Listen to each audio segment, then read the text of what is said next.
Welcome to the Money Mindset Mastery Podcast with hosts Jim and Ryan. Join us as Jim shares his powerful story of facing an unexpected open heart surgery 5 years ago. From the initial shock and the surgery itself to his inspiring recovery and the crucial role of critical illness insurance, this episode is a heartfelt testament to resilience and the importance of being prepared. Welcome to the show where we go deep inside the intersection of finance and the human mind. Jim and Ryan are here to guide. Get ready to explore. Let's embark on this ride. Money Mindset Mastery, we break it all down. Uncover the secrets, turn our lives around. Oh, you're starting to dance now. TikTok dancing. That's right. So I'd like to welcome everyone to the Money Mindset Mastery Podcast. I'm your host, Jim, and actually I'm going to be moving over as the co-host. And my co-host today is Ryan Genoe. Ryan, how you doing? I'm doing good. I got my pineapple shirt on. The summer, I feel the summer's coming, and I want to make sure that I'm ready for it. So nice holiday shirt. So yeah, it looks awesome, and I think summer's here to stay. Thank God. So today we're going to be talking about my open heart surgery and providing a bit of an update on that whole situation. The significance of really talking about that is I've just gone through my 5th year anniversary from that surgery, actually. Mm-hmm. So if I kind of give everyone a bit of a summary of what happened for those of you who don't know. 5 years this past Thursday, May the 16th. So actually the dates actually line up as well from 5 years ago. Yeah. Was my wife's Carol's birthday. Same thing with 5 years ago.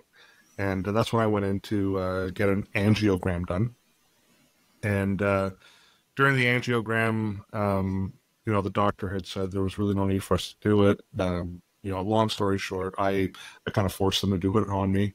And when we were there, he had looked at both Carol and I and he said, listen, this is a waste of time and money, but it's going to be quick. So I'm confident we're not going to find anything because all your other tests have come back clean, not even a blip.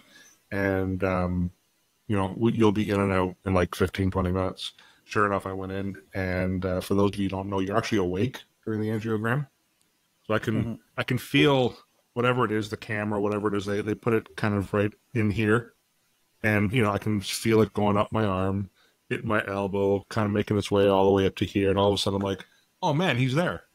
Right? And then things kind of went quiet. And then all of a sudden I hear the doctor yell out, wow, I didn't expect to find that. Stop the test. So, you never want to hear that from your doctor when he's performing a test. And I kind of turned my head over like, Doc, that didn't sound too good. Like, what's going on? And he said, listen, I'm just going to clean you up. We're going to walk out and I'll talk to you and your wife about, what I found. Wonderful. Mm-hmm. So I walk out and Carol looks at me and she's like, oh, wow, like he was right. It was only 15 minutes. That was fast. And then she kind of paused because I guess I had a look in my face and she's asking me, what's going on? I'm like, I don't know. This is what he said, and he's going to talk to us. And sure enough, Thursday we went in the morning thinking they're not going to find anything, going to be fine, to all of a sudden you need open heart surgery because I had 5 blockages in 3 of my arteries. Mm-hmm. I had the Widowmaker, which is really, it's the artery that goes right down the middle of your heart. Yeah. I had 2 blockages there, one at 90%, one at 50%. Another one at the bottom part of the heart at 80%. And then a couple more on another artery at, I think it was 40 and 60%. Mm-hmm. So it went from, I'll see you in a couple of years, we're not going to find anything, to you need surgery right now. And all of a sudden he's prescribing me, and I think it's niacin and beta blockers, because he's like, you're literally can have a heart attack anytime. Mm-hmm. So that was 5 years ago Thursday on Carol's birthday. So happy birthday to her. And, being the long weekend, that Thursday night, we were stunned because of this news that we had just heard. We didn't really talk much. We weren't watching TV. Like, we were just stunned. And at 8:30 at night, we get a phone call from the surgeon's office saying, we're going to see you Tuesday morning at 8 o'clock for a consult. So a few days later, the Monday right after the long weekend, The Tuesday, we're down there, and sure enough, he's like, yeah, like you need surgery right away. And he basically looked at me and said, you're literally, at any time would be going to bed and not waking up again. He's like, that's how severe this is. So went to go see his administrator to book the surgery. And she's like, okay, well, we can get you in 2 weeks from now. And then she paused. And she's like, now I know you guys are dealing with a lot in a very short period of time. Said, but we have a cancellation for tomorrow at 12:30. So this is the Tuesday. Yeah. And she's like, the person had to come in for emergency surgery on the weekend, so there is a spot available if you want it. And then again, things went silent again between Carol and myself and the administrator. And in my mind, just because of my personality, I was thinking, you know what, 2 weeks, that'll give me plenty of time to kind of wind things down, inform my partners and clients and friends and whatever else, and kind of get prepared, because I knew I would be off for 6 months at least. Yeah. And then I thought about how 5 years ago it was going to be Serena's grade 8 graduation. Mm-hmm.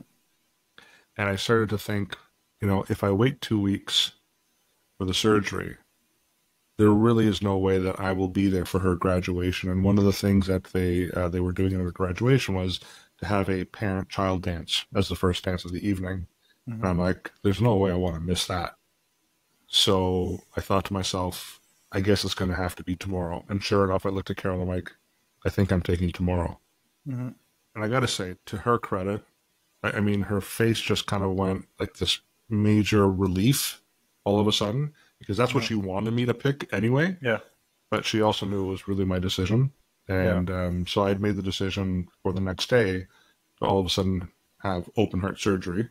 Yeah. And then we were scrambling, right? Because we were at St. Michael's Hospital. I live 100 kilometers outside the city. So now, they had said to me that I had to come back and be admitted around 5:30, 6 o'clock. All my pre-op stuff would have been done that evening to get ready for the surgery the next day. So we literally drove back home. I'm making phone calls, calling the partners, letting them know what's going on, calling, my mom, my siblings, letting them know, stopping by the school, getting the kids out of the school, telling them what was about to happen. And that was a very difficult thing for me to handle, because they were scared, like they were crying, really upset. Yeah. And I finally said to them, don't be scared. This is actually good news. Yeah. Tomorrow, they're saving my life. Tomorrow's actually going to be a good day. It's not going to be a bad day. Yeah. And then from there, I thought to myself, I'm going to be off for a long time. How do I inform all my clients and people who rely on me and count on me? So I came into the office, and me being tech guy, starting to use video around that time, I thought, you know what? I'm just going to create a video recording and let everybody know and post it on all the social media accounts, send it out of my email blasts. So that's exactly what I ended up doing. So that way people knew that if they were trying to get a hold of me, didn't hear from me, it's not I was ignoring them. I was recovering a major life event. Yeah. And of course, the other thing that I did too was pulled out the wills, powers of attorneys, pulled out all my insurance policies, my life insurance policies, my critical illness policy, and put them on my desk. I'm like, Carol, if anything happens, here's everything, and call John. He'll be able to help you. Call Monique. She'll know who to contact and whatever else. Just reach out to the partners. They'll be able to kind of assist you. But I was very confident I was going to make it through the surgery. Yeah. But you never know, right? So confident that one of the things that I also focused on was my critical illness policy, which is something that I had sold to myself, actually 10 years right before the surgery. Never really thinking I'd ever have to claim on it. Didn't know if bypass surgery was covered, because again, it'd been 10 years since I had bought the policy. And sure enough, I read in there, full coverage, survive 30 days, right? Yeah. So, turn around the next day. So this would have been, we're recording this Thursday, which is the 23rd. So the 21st, 2 days ago, 5 years ago, my brother drove me back down to St. Michael's Hospital, got admitted, slept like a baby. I wasn't worried about the surgery. I wasn't scared. In my mindset, because I've had surgeries, my hip being replaced and I've had knee scopes and whatever else. My mindset is it's out of my control. It's out of my hands. There's literally nothing I can do. Yeah. I have to now rely on the experts and the professionals. So yesterday, 5 years ago, is my 5th year anniversary, and obviously it worked because I'm still here. I'm not an avatar. Like I am here. So, well, I think as you said, you opted to take the early surgery. So like, those initial thoughts and emotions, having potentially wait, I can only imagine, to wait the extra 2 weeks. That's when your mind just starts getting carried away. Right now you're in like, I need to get stuff done. I was about to swear there for a second, but I need to get stuff done. Right. So, obviously you're organized, you have a great team around you. Were there any other challenges that you saw or faced leading up to that surgery? Obviously you had you had your will ready, you had the policies ready. Were there any other challenges that you saw? Not necessarily in preparation for the surgery itself. Yeah. Mentally, my challenge was mentally preparing myself for the recovery. Because again, I've had other recoveries before, some minor. Again, knee scopes, it's a knee scope, but you still, day 3 is when you feel like you got hit by the Mack truck. So, in terms of prepping everything, no. Like, my mom is like the Italian Twitter, so calling her, just basically, I knew that a lot of people would be informed in the family just by letting her. The question that you had asked was, were there any major challenges that I dealt with kind of preparing for surgery? Yeah. And I would say not a whole lot of challenges in terms of preparing for the surgery. It just happened so fast, Ryan, that, I'm glad I had everything in order. I was able to let Carol know, here are the people to talk to. They'll know where everything is. So not really, but for me, it was more mentally preparing myself for the recovery. One of the questions, and I've had surgeries, again, hip replaced and knees and whatever else. So one of the questions I always ask the surgeon is, what's your success rate? That's really important to me. If I get a 50-50, like, I might be looking for another surgeon. In this instance, I was dealing with someone who's very well regarded in Canada. So he's like 98% success rate. So we deal with planning and projections, and so those are really strong odds for me. But I remember when they were ready to roll me out of my room to bring me downstairs to the operating table. I was out in the hallway for, I don't know, it seemed like forever, but I think it was like 10, 15 minutes. And I was starting to get really emotional. Like I was crying and I couldn't control myself. And my mom just looked at me and said, it's okay. Like, don't be scared. Like, you're going to be okay. And when I was finally able to kind of regain my thoughts, I'm like, I'm not afraid of the surgery. I just know the long road ahead of me with the recovery. And that's really what I was struggling with. But accepting the fact that I was about to go down and I was going to have them do surgery on me again, at that point, it's out of my hands. There's nothing I could do. So I just have to rely on the professionals to be able to, hoping that they knew what they were doing. So that was big. But yeah. Well, I was going to say, first and foremost, I think obviously we're in the business, being organized and having all the information ready, accessible, because you never know when this stuff is going to happen, right? So I think it's a call out to a lot of people that are listening or watching, which is, do your family members know where the important documents are, right?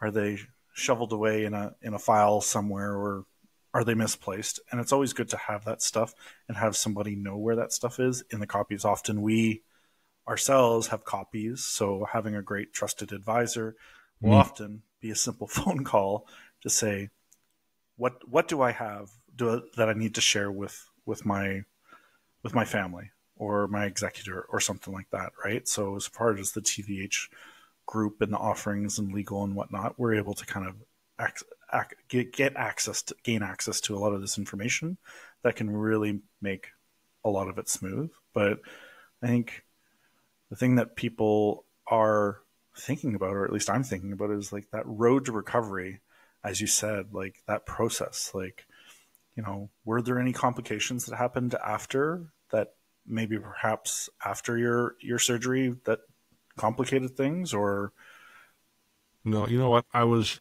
very fortunate. So I was supposed to be in the ICU for 24 hours.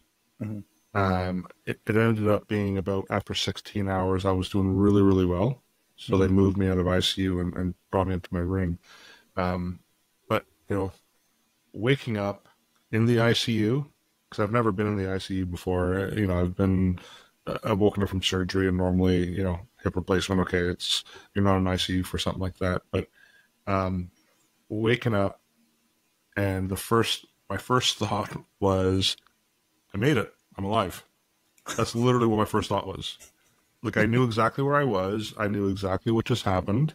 Yeah. But my thought process, my reaction literally was, awesome, I'm alive, right? And what I would say is, for anyone who's not gone through any major surgery, you normally don't feel pain the day of the surgery. Even the following day, you're still kind of in and out of sleep. You're still kind of full of the good stuff, right? good stuff. Yeah. It's magic usually juice. it's usually the third day where you feel like you were hit by the truck, right? Yeah. But just a quick story in the ICU. So I'm in and out of ICU. They already warned, like, so the good thing about, me going to the hospital and whatever else, there was a video, like, watch this video. This will prepare you for what to expect.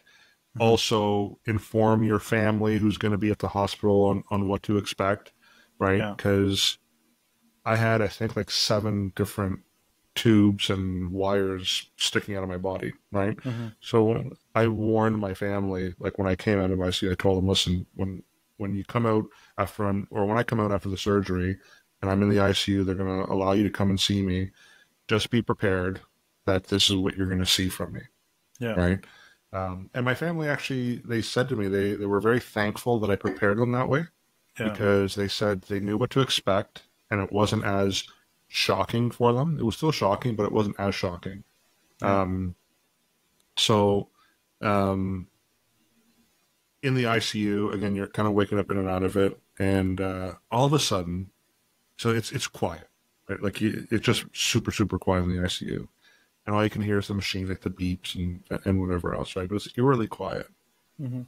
And as I'm in and out, all of a sudden, I hear one of the nurses yell out, "Mr. Lau's having a stroke. Mr. Lau's having a stroke. Mr. Lau, can you hear me? Are you okay?" Right? Yeah. And I'm laying there, and again, you're full of the good stuff, so you're really in a calm state. Yeah. And I'm like, oh shit, like, I'm having a stroke. Well, this is bad, like, and again, I'm kind of the way you would visualize, like, a hippie talking, like, after having a few, puffs of marijuana, like, that's how I was. I was just like, oh man, like, this is really bad for Carol and the kids and my mom, and all I kept hearing was this commotion about Mr. Lau having a stroke, Mr. Lau and whatever else. And this went on for a little bit, and then all of a sudden I can hear the nurse's desk, the phone ringing. Yeah. And I can hear that they're having a conversation with someone, and I can tell that they were talking about me. Yeah. And it ended up being Carol calling in to check in on me to see how I was doing. Yeah. And I kind of remember the conversation. Then I hear the nurse say, "Oh, well, you're talking about LAO. No, he's fine." Yeah. So there was another person in the ICU with me, male, with last name Lau, Yeah. right? Yeah. He unfortunately was having the stroke. It wasn't me. I was fine. But so that was a little bit of drama that was happening in the ICU. So I don't know how things ended up with the other Mr. Lau, and I'm hoping he did well. But no, 16 hours later, they brought me back up, and I was in the hospital for 5 days. And you are humbled really quickly, my friend. Like, you didn't know me in my younger days, but I was athletic. Like I did all the mountain biking and hockey and soccer and you name it, I did it, and camping, whatever else. And to go from that to all of a sudden you needing two humans to help you get off your bed, Yeah. to move you to a chair that's literally a couple of inches away. Yeah. That's humbling. Yeah. You know, or you need to go to the bathroom, and again, you need, you know, two strong humans to help you with that. That's quite humbling. So that recovery process for you in those 5 days, obviously, did it continue? Like once you got home, though, after 5 days, you're home. Like I'm sure you're still feeling like, you know, a bus or a truck just hit you. Not like how Actually not. How did family and friends play that role in recovery and helping you? I know obviously your wife probably was a big help and support.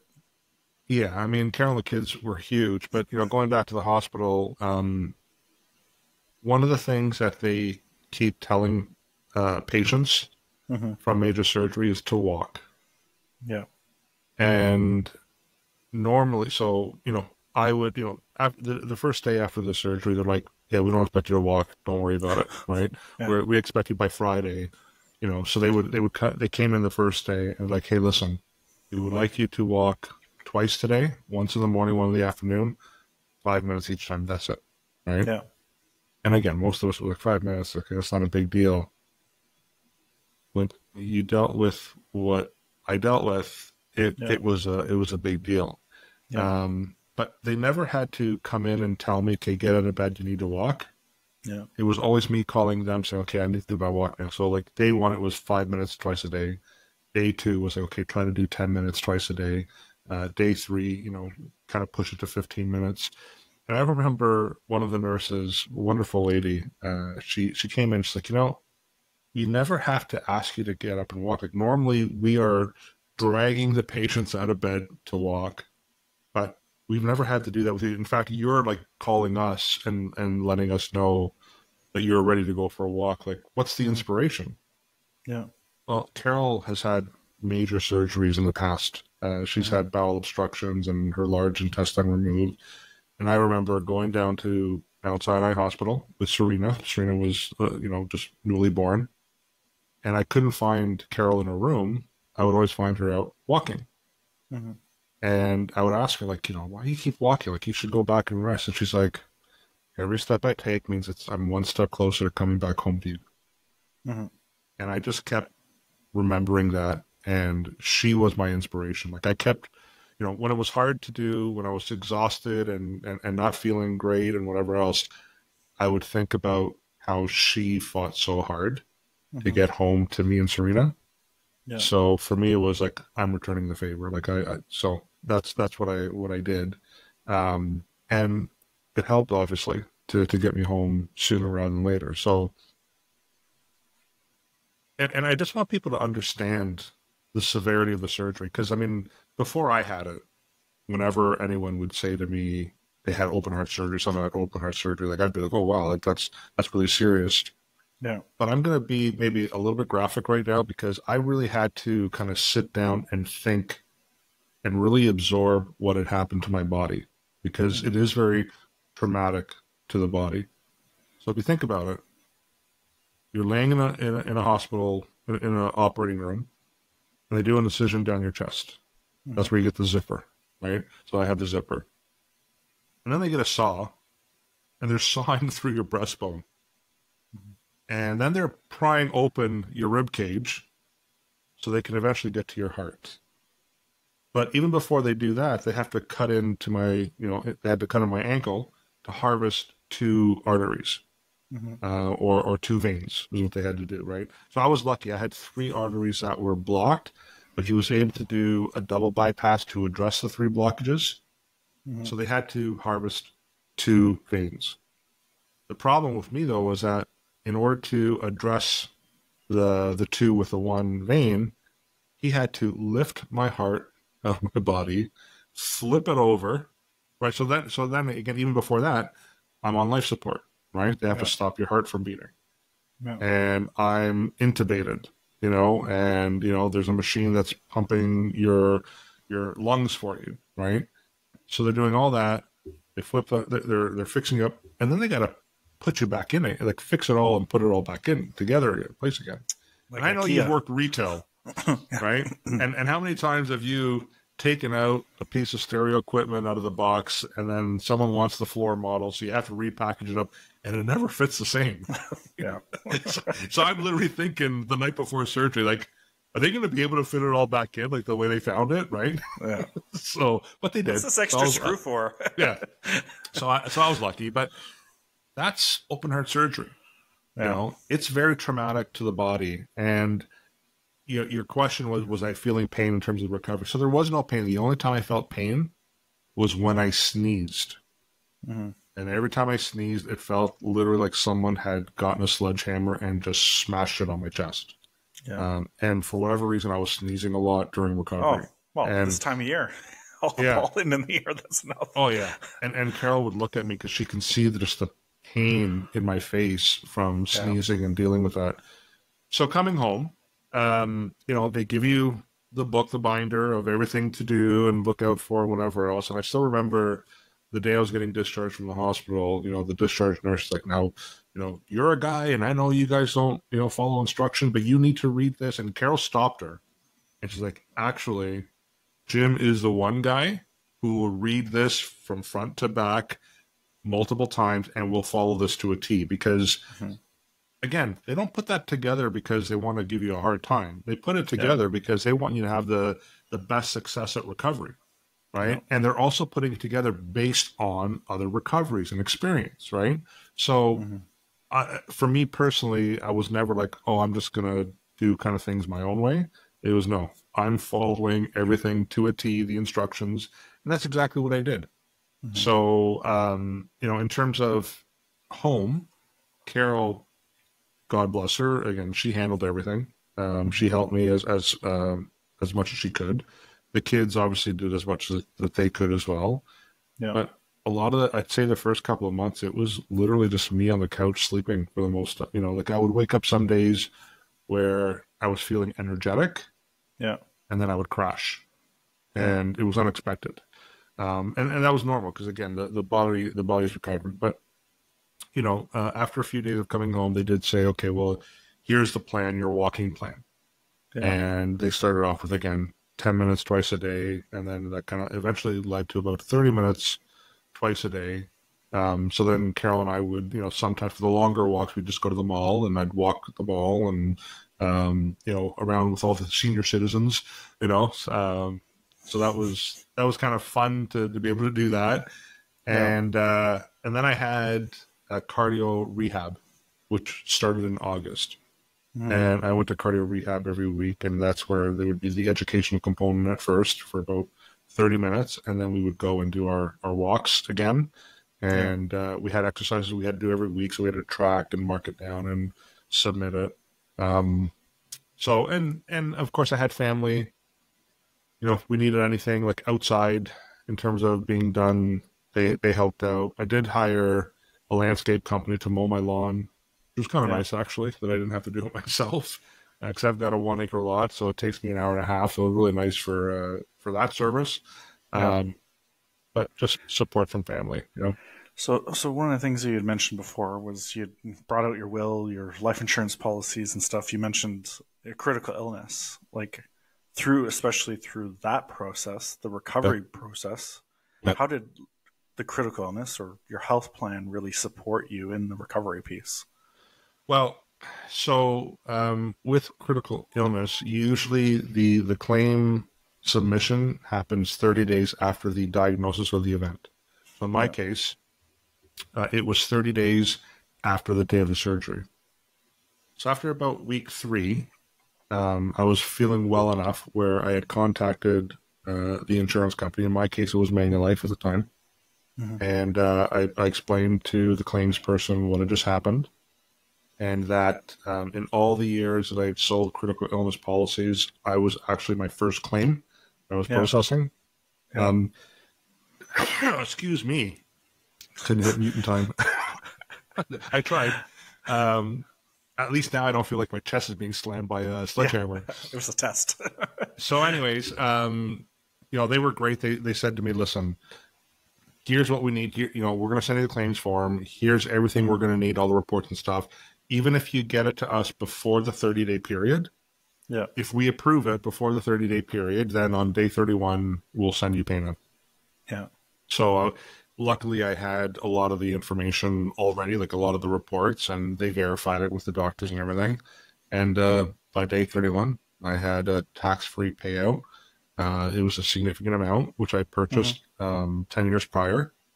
And what I would say it did for me, and I'm going to use my dad as an example, because my dad at age 42 had a heart attack. Yeah. And my dad was a heavy equipment mechanic, didn't have any type of disability coverage or any type of insurance coverage. And he had a massive heart attack, and he was back to work after 6 weeks. Yeah. And it wasn't because he was bored. I mean, that's probably part of it, but it was mostly because there's no income coming in, and he had a family to feed. He was a sole income earner, mortgage. Yeah. He had to go back to work. Yeah. And I don't think he ever really fully recovered from that, because after that heart attack, I think he had another mini heart attack, and then he had a pacemaker, then he had a bypass surgery as well. So I don't think he was ever really able to fully recover, because financially he had this burden that he had to deal with, right?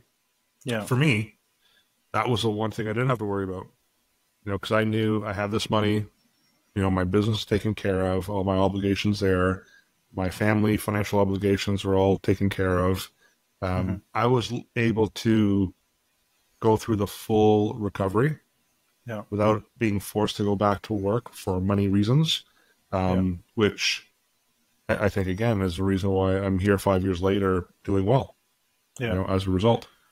Yeah, well, a doctor did create it, right? This opportunity, because this was one of the things that he saw, as you mentioned, which was people were rushing themselves back to work and often ending back in the hospital, or not at all, possibly in a grave, because they were rushing it. And I think that's one of the key things that people is you take the time to make sure that you can fully recover, that you get the right, because for you, it doesn't sound like you had any major complications.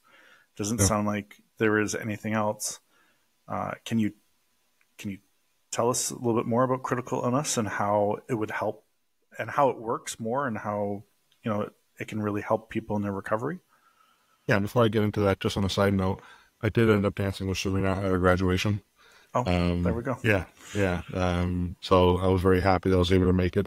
Carol actually called the school and kind of explained the situation. So they reserved a seat for me in the front as well to make sure that I had a spot. And I was able to dance with her and made it through that. So critical illness. A lot of people think about insurance. They think about, their car insurance, get in an accident, the car gets repaired, their house catches on fire, they get their house rebuilt and things replaced, or life insurance and they pass away and there's a death benefit. Where critical illness helps is if you develop one of it, and most policies nowadays have a list of about 25 illnesses. But I would say that approximately over 80% of the claims are going to be either from a heart attack, cancer, or stroke, or a cardiovascular event, or the other two. So the way it works is, again, in my case, I had the surgery, the bypass surgery, which qualified, and I had to wait that 30 days. And then by surviving the 30 days, I was able to receive this one-time payout. So with that one-time payout, it's a tax-free payout.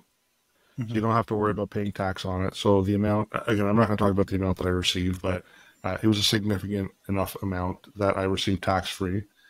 And what it does for something, depending on the situation, it's not based on your income. It's not based on anything like that in terms of qualifying. It's based on the amount that you want coverage, or the amount of coverage you want, and if you can support the premium, right? Yeah.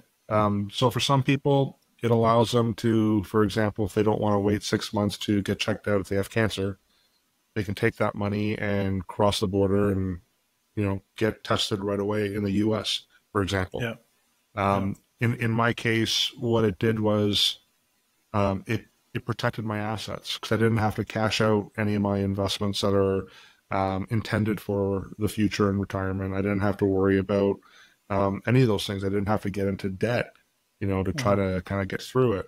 I had this lump sum of money that's set off to the side that I could draw from. And that was the one thing I didn't have to worry about. And stress is huge.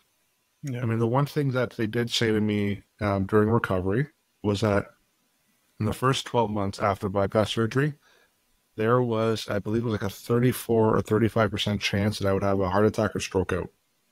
Mm-hmm. So the big thing that they kept saying was, don't do anything that's stressful. That's why, from a work point of view, if I had a physical job, my recovery would have been 12 months. It would be 12 months, you can't go to work at all. Yeah. Now, because I have essentially a desk job, right, they said, you know what, 4 to 6 months, you can try to go back to work after 4 months, see how it goes, see how your stamina is, and then kind of gauge it from there. So I did after my surgery was again May 22nd.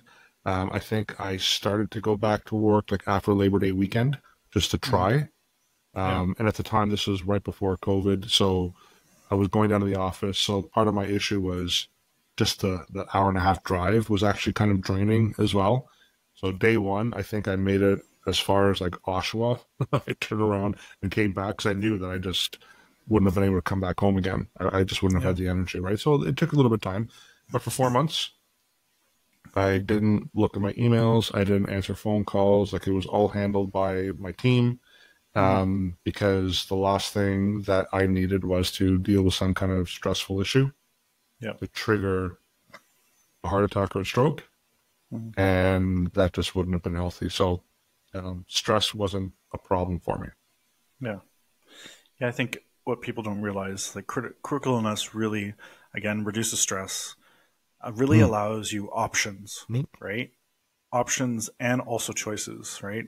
Choices of your recovery, choices of where you want to go, and that increases your recovery by removing the stress, removing all these things and having other options to fall upon. And I think, I've had a few cases of clients that have had to use their CI or the critical illness. And, when you look at your partners, like, what would you want to happen? Do you want to be by your partner's side? Do you want to relieve that stress? Perhaps, in some cases, family lives far away. Do you want to make sure that your family can, and those are options that people can have, that, you fly your family to be close and nearby, right? To help in the recovery, to reduce the stress of taking care of kids and stuff like that. Yeah. So, and I also had one client, because a lot of these things that when it comes to critical illness are survivable, what a great celebration is that, once you've recovered, depending on what your tax-free payout is, they've taken their family on a vacation, because nothing better than to just spend that. Because I think that, as you just pointed out, being able to dance with your daughter. Quick side note: do you remember what the song was that you guys danced to? No, I don't. No, I don't. Kristen Shout? No. No, I do. It was a slower song. I'll bet. Yeah, it was a slower song. Right, but to create memories, and I think that was a big thing that clients have told me, is it allowed them to start creating better memories, because it was a really big reflection on their life and what was most important. And you had a goal of dancing, being there for your kids as they grow up, and the criticalness allowed you a lot of those things that relieved some of the things that are pain points for a lot of people as they try to recover. So yeah, and we did. So I mean, end of July, we didn't go on vacation. We went to Mont Tremblant, a place that we love, and we spent a few days out there. Had to really manage my time because my energy levels fluctuated. Yeah. But, the pictures come up now, and I remember that trip. And I definitely appreciated that trip probably more than a lot of other trips prior to that, right? Yeah. Because I was given the opportunity to go on another trip with my wife and my kids, right? Yeah. So that happened. And, And I also, you haven't been to my house yet, but the deck in the back of the house, I doubled the size of it, right? So that was because one of the things they also said was relax, and that's how I relax. Just sit back there. And now, on a side note, I smoke, cigars, and my cardiologist wouldn't be happy to hear that. But even during my recovery, they talked about that. They said, listen, we can't encourage people to go out and drink alcohol and smoke whatever else. They said, but stress is one of the major triggers of having a heart attack. So they said, off the record, if lighting up a cigarette or cigar and having a glass of wine kind of decompresses you and releases that stress, but like in that instance, we're okay with it. Right, because stress is the big driver of a lot of the heart attacks and strokes. Obviously, they don't want people to be chain smokers or drinking every day because that's not healthy either. But they did say if it is something that helps reduce stress on occasion, they didn't have an issue with it. Yeah. Well, okay, we're here 5 years later. Yeah. How do you feel your life's changed since the surgery? Perspective changes. How you view things definitely change. I'm definitely a little bit more emotional with situations. Like I could be watching, and they did warn us about this as well, but I could be watching a show or a movie, especially if something happened to an individual due to a cardiovascular event. Like that hits home a lot. Yeah. So, I always loved life and loved my family and appreciated those things. But it's just at a different level now when you've dealt with a near-death experience. It's kind of like trying to explain to someone who doesn't have kids what the love for a child is like. And you can never really articulate it or explain it or even understand it until that moment when your child is born. And then it's just like, oh, I get it now, right? It's kind of like the same thing. Same kind of feeling where, life is good, was always good. I'm a fortunate person, got lots of love in my family, lots of great people. But I just appreciate it at a different level now. And mortality is definitely something that I think a lot more about now than I ever did. Because, it never happened to me, right? And then it happened to me. And it's like, okay, we're not immortal. Yeah. Right?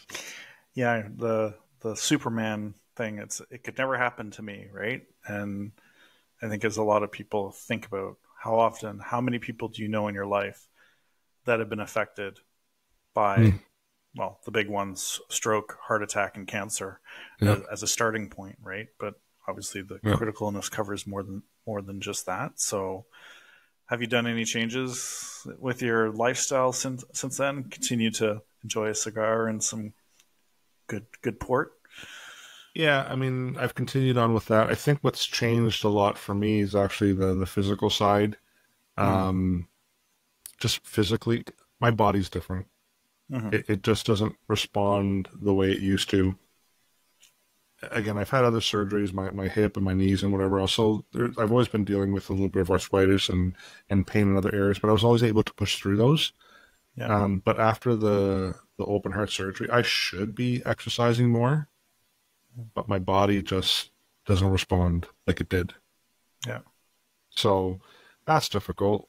Have I done anything? Really, for me, the change has been I need to do more things that help me to relax and not deal with a lot of stress. And that's why a lot of things that used to stress me out don't bother me anymore. It's like in the grand scheme of things, it's just not important. I'm not going to let that eat away at me. It's just not worth it. So I'd say maybe the shift for me is more of I try to do more things that help relieve stress and help me to manage it.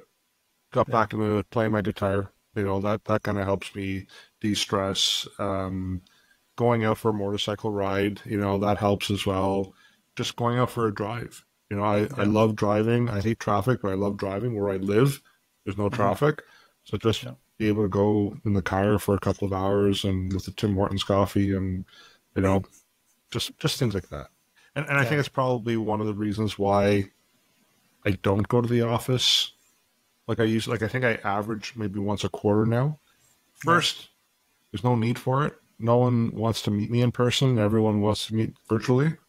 Yeah. So for me to drive an hour and a half to sit in an office with no windows to do a bunch of virtual meetings and then spending 2 hours coming back home, it just doesn't make sense. But the other part of it too is I could literally feel my blood pressure going up once I approach Toronto and dealing with the traffic. And then you're downtown Toronto trying to find parking, dealing with cyclists, dealing with all kinds of things.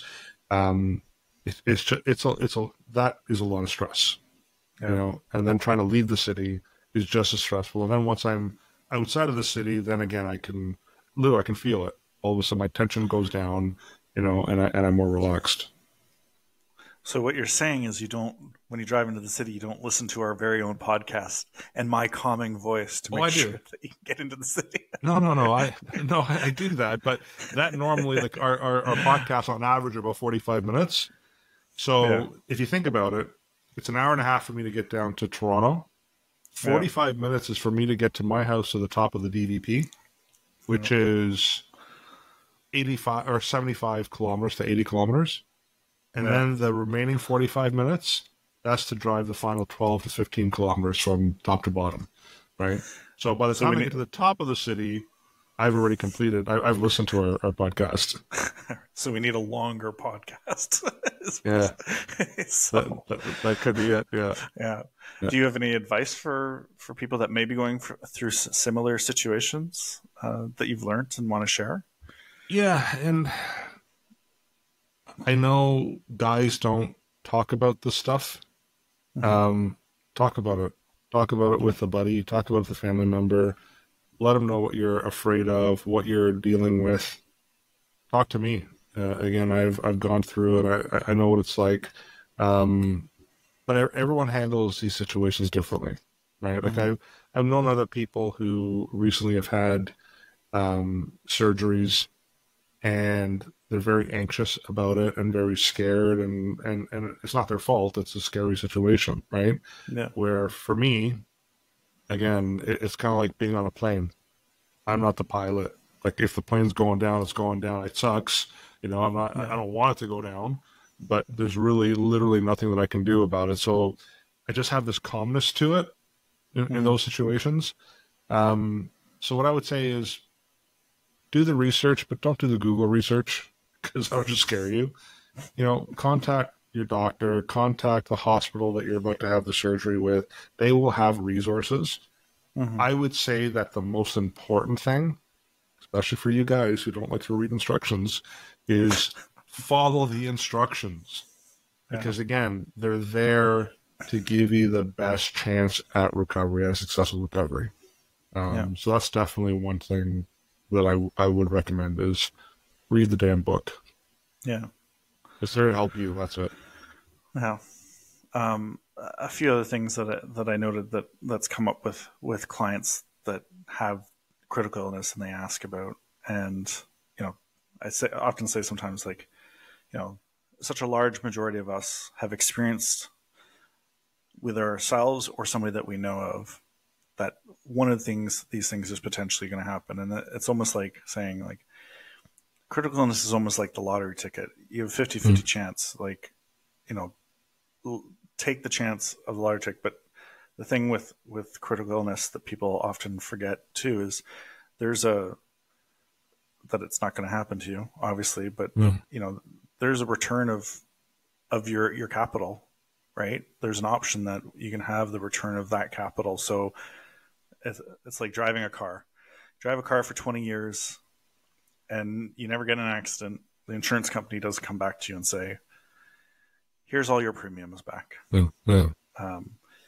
This is something that actually has that built in as an option, which is if nothing ever happens to you when the policy ends or a surrender period, you get all your return of capital back, right? Premium. You get all your premium back.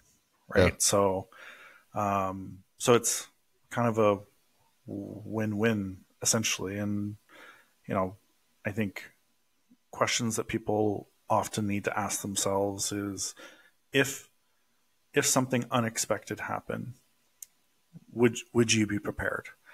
Right? You were prepared through your organization having critical illness, you know, and would a tax-free check of X amount of dollars make your life easier, right? And if it would, you know, something to maybe consider. So, I got to tell you this just quickly. Like, when I knew that I needed the surgery, yeah, and then I reread the policy, and I knew that I would qualify for the payout, my one regret was I didn't buy more. That was my one regret. I'm like, I was going to double my coverage, and I didn't, you know. And again, I'm the insurance advisor, and I've been doing this for years. But that was my regret, was that I didn't buy more. Yeah. I had the opportunity. And then I think also a part of that, you know, you came out fortunate that you didn't have any major complications. And it's something that people need to look at is like the healthcare costs, right? Yeah.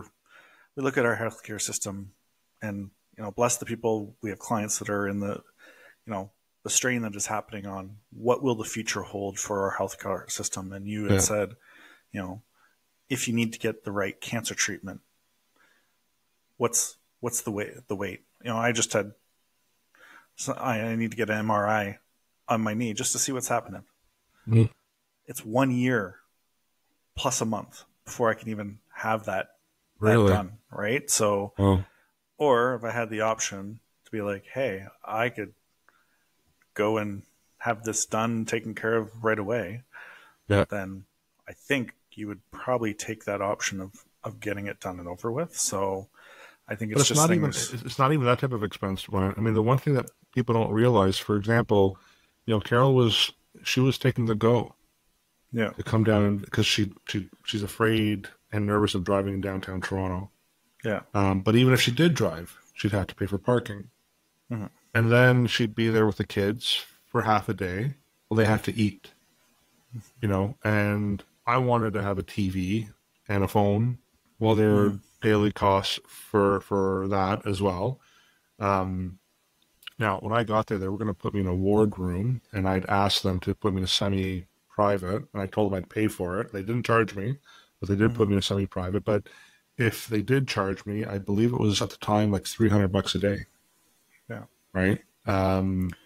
So there's other expenses that are you just don't think about that add up, especially if you're going to be in the hospital for an extended period of time. And even when I had my open heart surgery, my hip replacement, I had to buy a bunch of medical equipment.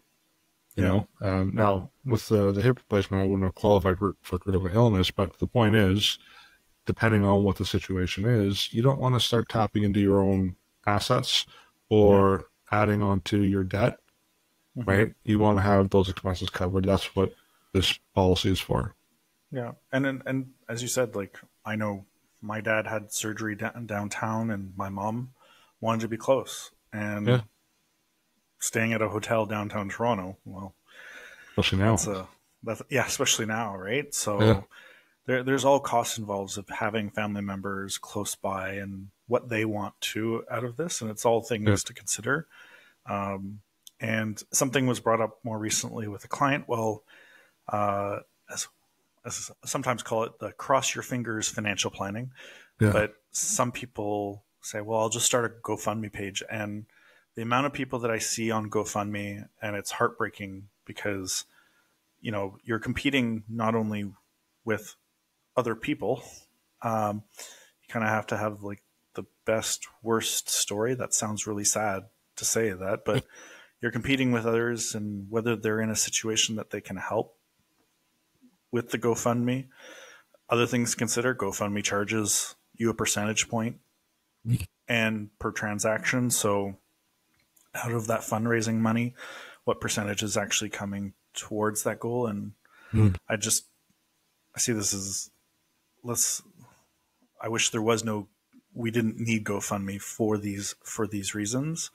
Because I know there's a story that somebody had told that during the GoFundMe, like the accident that happened, the team in Saskatchewan, the hockey team, Yeah. And how during that time there were so many GoFundMes that many people, unfortunately, everybody was committing their GoFundMe, what they were donating to that cause, that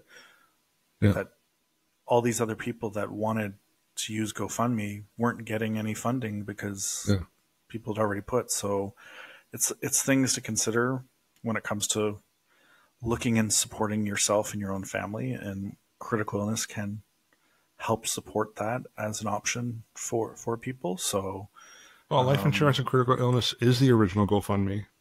Yeah. Right. That's what it is, but it guarantees a payout.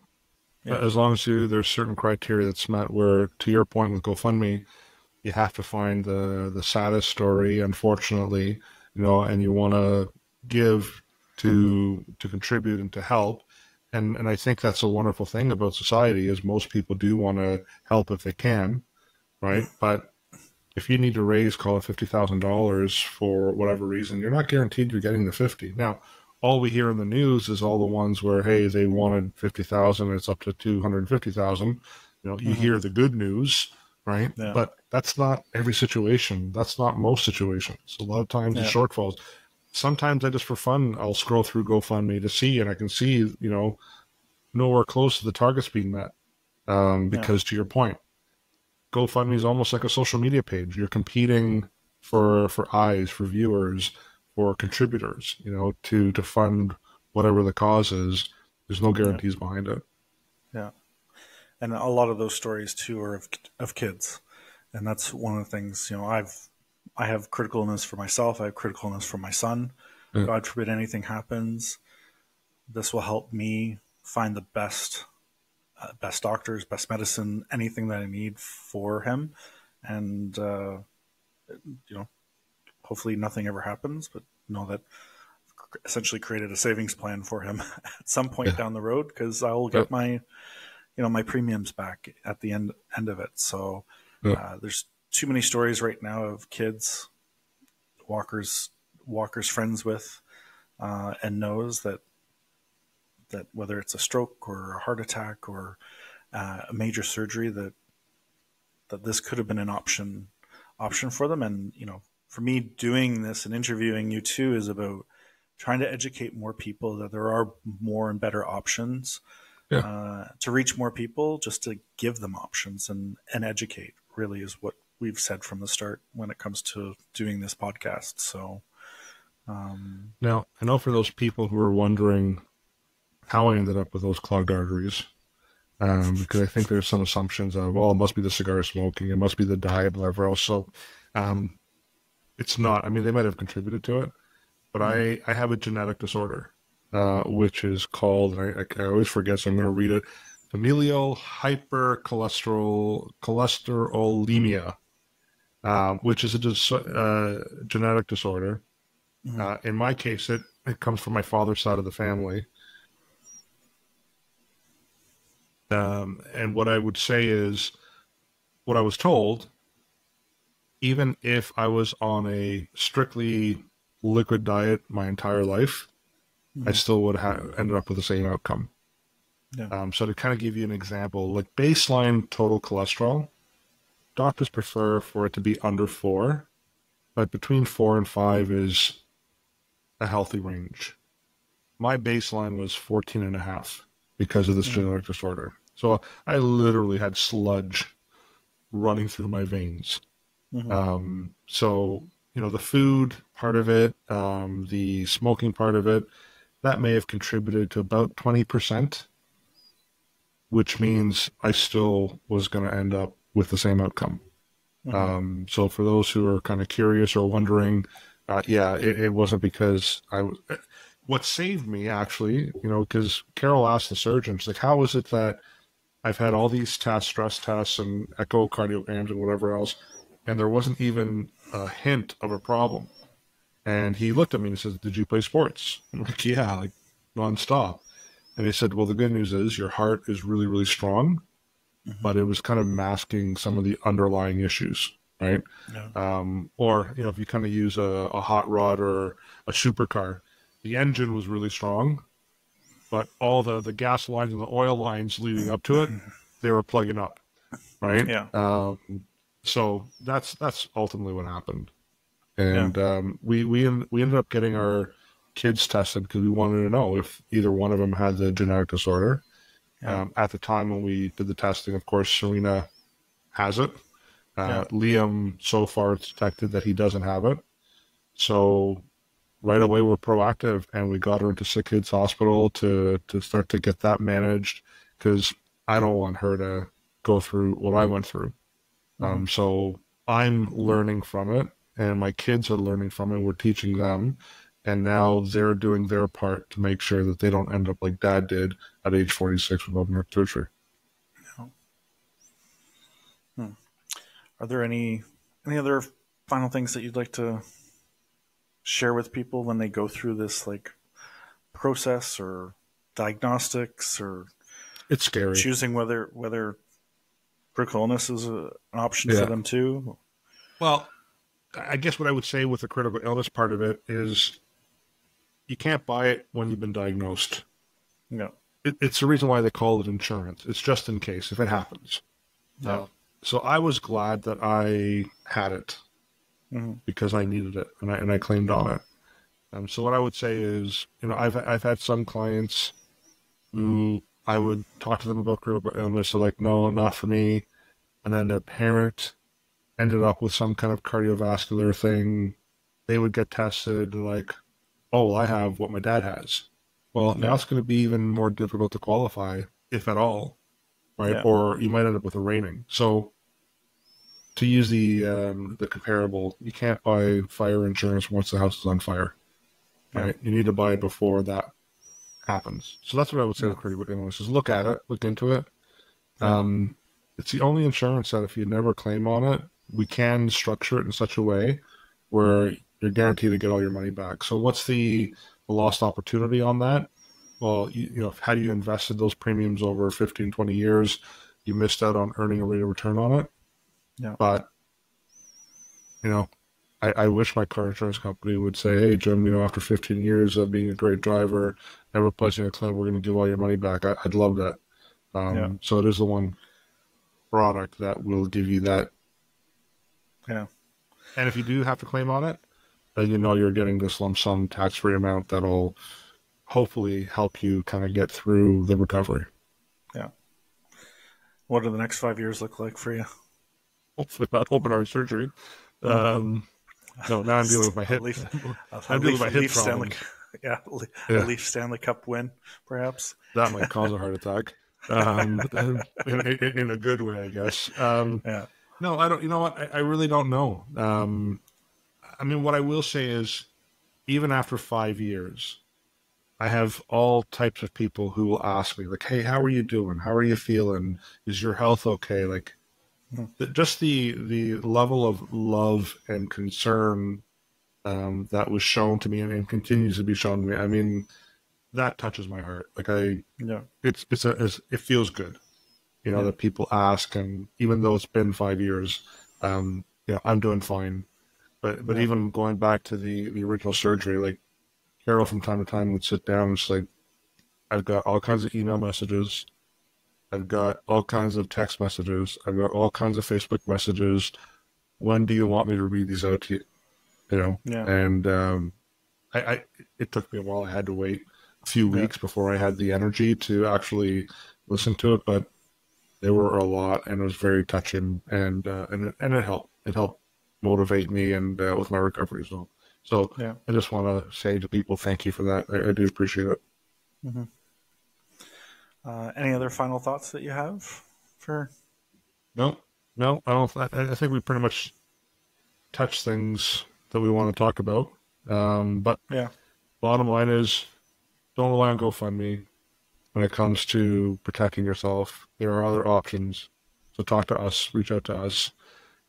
If you're someone who has just found out that you require this type of surgery or any major surgery, and you just want to talk about it with someone, again, I'm on that boat now with you. I have the experience, and I'm a big listener, and I'll try to help you get through that situation. It is scary. So for someone to say, don't be afraid, that's foolish. No, you're going to be afraid. It's a scary time. But just trust that you're dealing with good people who are there to do everything that they can within their power to make sure that you survive the surgery, and then you have to do your part to make sure that you recover from it as well successfully. Yeah. So that's really it for me. Yeah. Read the instruction manual. And read the instruction manual. Yeah. For sure. So yeah, again, just like Critical Illness, us, we just want to provide people options and more choice. And that's what Critical Illness does, helps reduce stress. Hopefully our calming voices reduce stress for you too. Yeah. And thank you, Jim, for sharing this story and how many people it affects, and what a great story it's been. And that I've been able to work with you and be my mentor, and I can't wait for the next 5 years. So yeah. Well, you're one of the reasons why you're part of the team. Right, because that's one of the things that I definitely didn't really take seriously at the time, was what would happen to my clients if I wasn't around, because I wasn't expecting to go anywhere until my late 70s, early 80s.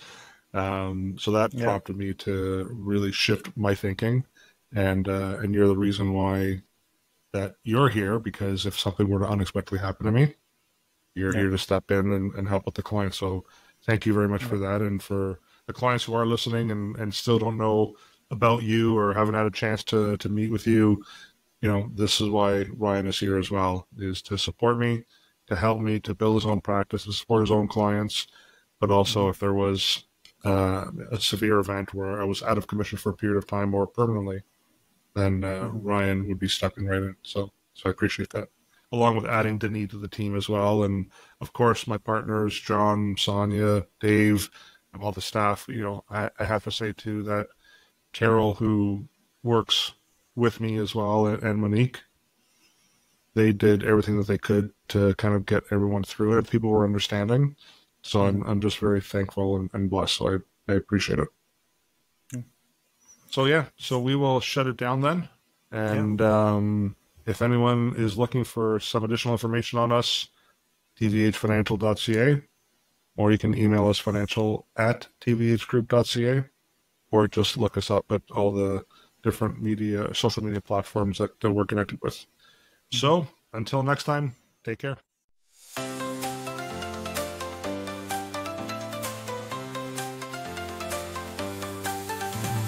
Welcome to Money, Mindset, and Mastery with Jim and Ryan. Make your path easy, from finance tips to life's great journey.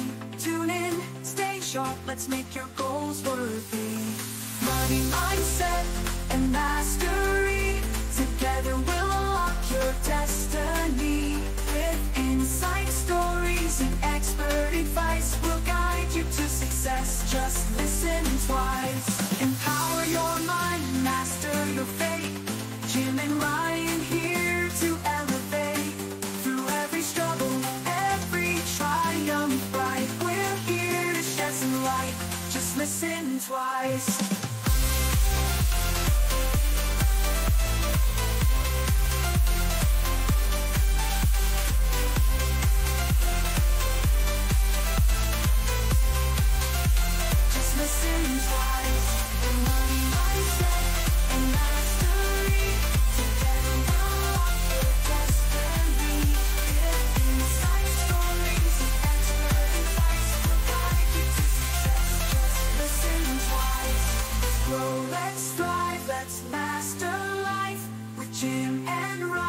Let's get it right.